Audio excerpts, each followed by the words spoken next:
My fiancée texted, "I'm not in love with you anymore." I replied, "Thanks for the heads up."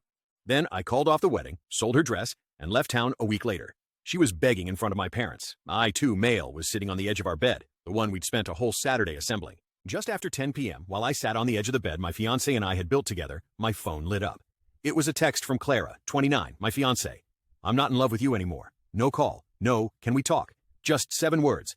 It felt like emotional whiplash, like getting hit by a car you didn't see coming. I stared at it, stunned. My mind flooded with replies, everything from heartbreak to anger, but none seemed worth sending. This wasn't a conversation. It was a final decision. So I wrote, "Thanks for the heads up." Then I put my phone on airplane mode. The silence around me was crushing. The refrigerator hummed, oblivious, while my world quietly collapsed. There was no rage yet, just a cold clarity. I wasn't building a life anymore. I was dismantling one. The next morning, I didn't spring into action. I sat on the balcony, sipping coffee, watching the city come alive. Eventually, I opened my laptop and created a spreadsheet called Project Disentanglement. It included every shared bill, wedding expense, and deposit. The wedding was only 3 months away. The financial damage was instant. I started making calls and sending emails. The venue kept the full $15,000 deposit. The caterer, Mr. Henderson, was kind enough to refund half. The photographer refused any refund. Piece by piece, the cost of this breakup added up, over $28,000. I had paid for everything, a gesture of love that now felt like a bitter joke. I packed my things in 2 days, clothes, books, work gear. I left hers untouched. No pettiness, just clean breaks. I sold the custom engagement ring at 30% of its original value. The money wasn't important. Getting rid of it was. Her wedding dress, a $7,000 gown, was harder. I photographed it and listed it online for $4,000.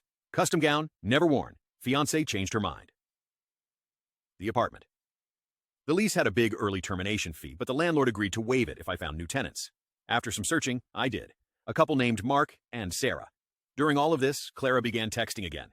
At first it was, "Can we talk?" Then came accusations. "You're being dramatic. Our families deserve answers." It shocked me, her total lack of accountability. She expected to drop a bomb and complain about how I picked up the pieces. I didn't respond. I just saved the aggressive texts into a folder labeled Clara. Then her mom, Karen, left me a voicemail. "Clara can be impulsive, but you should fight for her. A real man wouldn't just leave because of a little pre-wedding anxiety." A little anxiety? I saved that too. Final updates. With the apartment nearly settled, I arranged movers to clear my stuff. I crashed at my brother's place for a bit. That's when the emotional fallout really began. Clara's friends messaged me, some concerned, some blaming me for being cruel. I ignored them. Then came another email from Karen, this time demanding. She said Clara needed help packing her stuff and wanted money for a new apartment since I had abandoned her. I sent Clara one email. "Your belongings must be removed before move-out date. Ask your mother for help. I will not be there." Her response was explosive, a flood of text.